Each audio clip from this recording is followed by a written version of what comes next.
Hello Blasters fans, കുറെ നാളായി. അങ്ങനെ വലിയ പുതുമയില്ലാത്ത ഒരു ന്യൂസുമായിട്ടാണ് നമ്മൾ ഇന്ന് വന്നിട്ടുള്ളത്. അതെ, ഫ്രാഞ്ചുവിനെ കൊണ്ടുപോയി, നമ്മുടെ ഫ്രാഞ്ചുവിനെ കൊണ്ടുപോയി.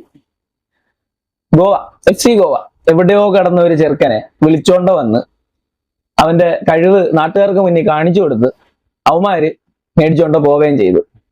എന്തോ ചെയ്യാനാന്ന് പറയുന്നത്. കരോളിനസിനെ ഓരോന്നൊക്കെ പറഞ്ഞുകൊണ്ടിരുന്നിട്ട് അവനാണ് ഇതെല്ലാം ചെയ്യുന്നതെന്ന് പറഞ്ഞുകൊണ്ടിരുന്ന വെച്ചിട്ട് ഇപ്പം പുള്ളി പോയിട്ടും ഇങ്ങനെ ഇമാതിരി വിടല പരിപാടികൾക്കൊന്നും ഒരു മാറ്റവും ഇല്ലല്ലോ എന്നുള്ളതാണ്.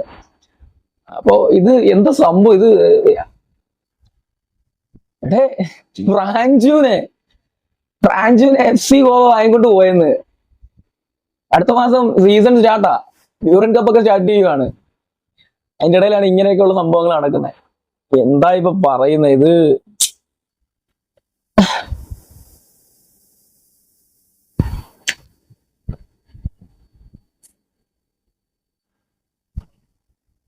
നമ്മുടെ പ്രൊട്ടസ്റ്റുകളോടൊക്കെ എതിർക്കുന്നവർ ഇതൊക്കെ കാണുന്നുണ്ടായിരിക്കും അല്ലേ?